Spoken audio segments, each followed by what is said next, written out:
Today I have taken up the subject of left Vishuddhi because I felt that I must one day speak on this subject, that this is absolutely not intelligible to God, that you are guilty for what? Guilty for what are you? If you ask yourself, you say, oh, we are guilty because we crucified Christ at the most. That is the maximum guilt a human being can say on his head. We crucified Christ, we tortured all the saints. Right? But by being guilty, what do you get? Do you get him back? Can you go back and correct that situation? But harping upon that, you do get into a subconscious mind. You get into a position where you are no more normal to see the love. You recede into a corner of your mind which is darkness, which is ignorance, which is blindness, where you cannot receive that beautiful ray, that eternal flow that's coming in. You hide yourself at the back and then you say, what about the sun? I cannot receive because I don't deserve it. Behind all this ego orientation in the West, I wish they were purely egoistical. They are not. All this ego recedes back into that little pouch, what we call the guilt.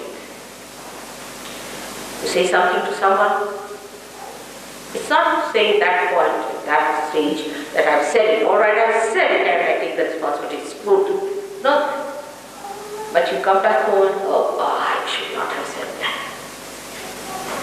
So you wobble between one kind of action into another kind, from say, into an aggressive to the another one for a second.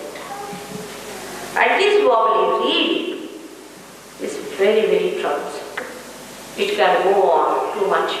The oscillation could be so much that it can make you absolutely frantic, diffident, and sometimes useless.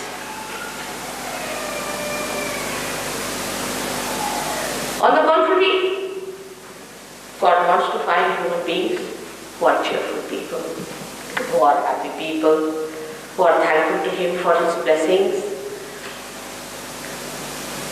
The most unhappy animal in this world is the human being. Can you believe it? Animals don't know happiness and unhappiness. Also a good point. But the most unhappy human being and the most complicated human being has become so over self-destructive that a destruction force is built in it. Now think of that force that has built you up into a human. How with care and love, without your knowledge, without troubling. Even when you were born, you never knew what was the pain of the birth. Your mother took over. He's made you a human being. So carefully, delicately built you up. For what? What is the fruit of this beautiful flower? Why the flower starts eating itself? Have you ever heard of anyone like that? This is the worst disease with which we in the West suffer. French, yes, we have at least double the number of people that we have here today, surprisingly. But all of them have the same problem, and I think all their psychologists, psychoanalysts, we can say all the books, all the writers, the philosophers, everyone has done them. They have given these ideas and everybody accepts them. And they curse themselves morning till evening, walking with so many wrinkles on the forehead.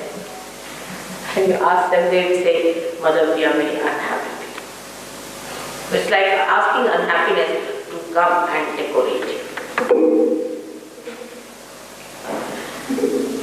But it has a subtler meaning of which people are not aware.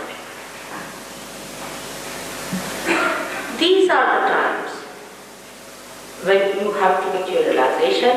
This mass realization has to work out, is all prophesied, and very important times are. All the stars are acting to help us. The whole universe is helping us. All the elements are helping us. We are on the stage. But when the actors arrive on the stage, they are finished. They can't act. They can't do anything. They can't play their game. They are so involved with their different roles. And that is why one has to understand the subtler effect of it. Then only you will get rid of this guilt. You are playing into the hands of negative forces. They are not less than any atomic bombs built within yourself. Now, what is the way it works out? I think people do not realize. It's a very subtle method. Let's see the atomic bomb, hydrogen bomb. What do we do? Then we separate something which should not be separated. We break atom, which is not divisible, into its divisible parts. So we put a pressure to break them. And when that breaking force, that's aggression I would say, is worked out, that becomes another destructive force. So whatever effort we have put into that multiplies. It's not the same force. And that we use for our destruction. I mean, this only human beings can do, to create things to destroy us. But this force which works within our minds, within ourselves, within our being, where we actually really hate ourselves, sometimes I feel, the way we are destroying ourselves, this force we build within ourselves, thanks to many nonsensical writers and conditioners and people who don't do conditioning, really conditioning much worse. You should be singing and chirping like a bird. You should be laughing and enjoying like a cloud. While you find human beings all looking so very unhappy, what's the reason? The reason is you are separated from your own being. The being that integrates you, you are completely disintegrated.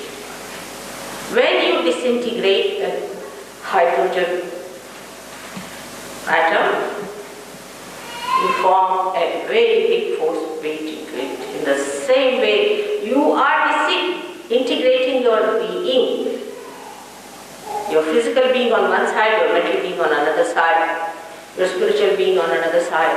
There is no integrity. And when you cannot feel that integration, you feel guilty. But that guilt is just a symptom of a very big destructive force built. This is the way we are going to destroy ourselves. Know the way.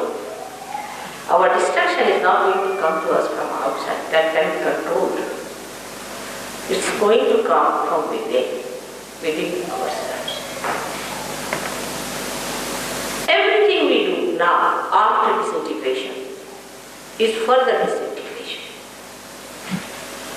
or further building up that negative force within ourselves. But integrated, to make you feel complete integration with all your being, is only possible if you can somehow get to that integrating force which is still there and it's quite deep.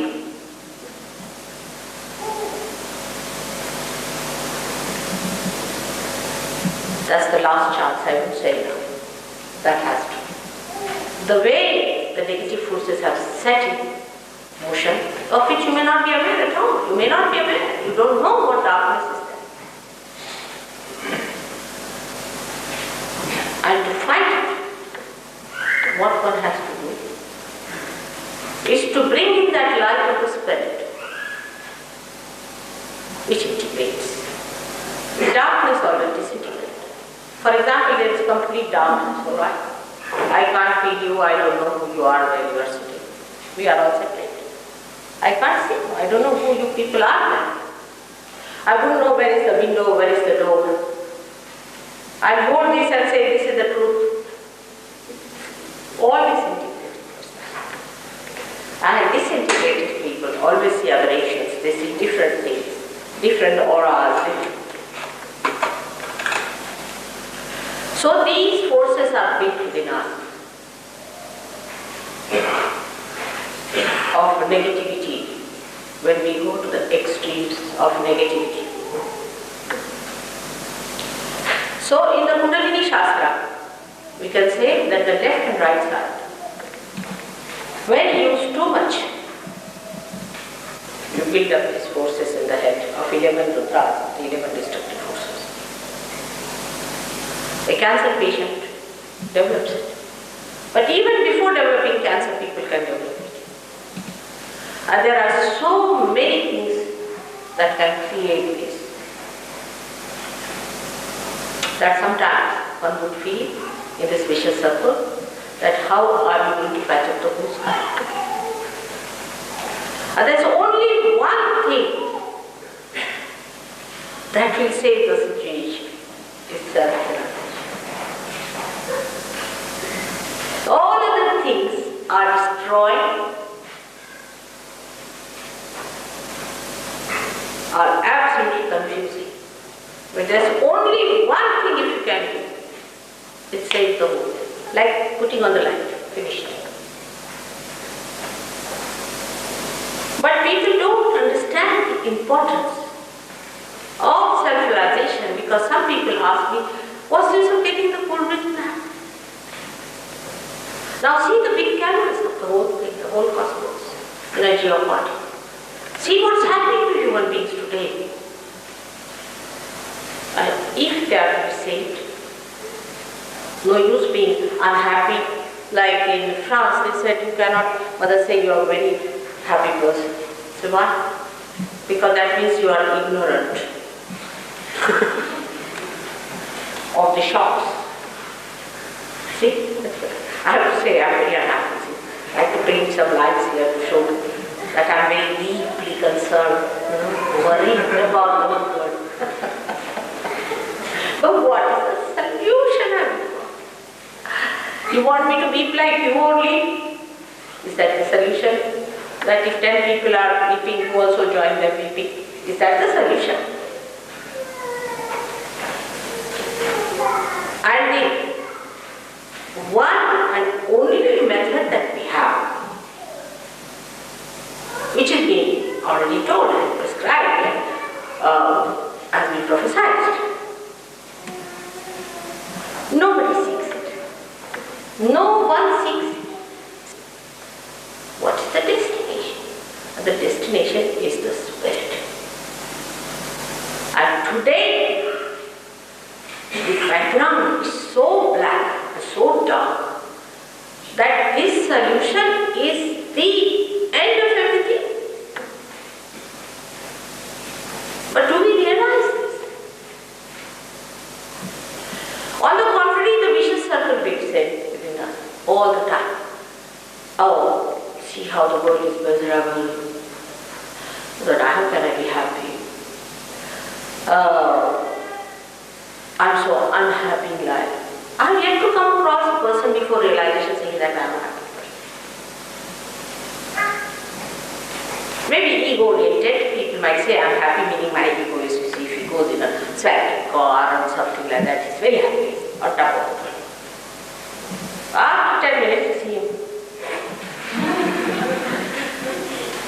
And this vicious circle is set. This ego-oriented circle or another one is sensitive. another vicious circle, and another vicious circle, and another vicious circle. We go on from one to another, moving on the wheels after wheels, without realizing that where we are going.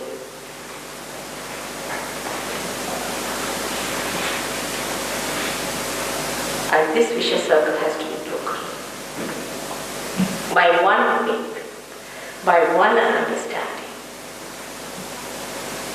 that God is forgiveness. God is love. When we feel love for anyone without any lust and greed, then that is God's love within us. That He is the embodiment of that pure love which just loves, which has given you this beautiful human life and wants to make you more beautiful. He created all this creation for you, and that He wants to enjoy the bounties of this creation. He wants you to enjoy the citizen of His realm and the kingdom of His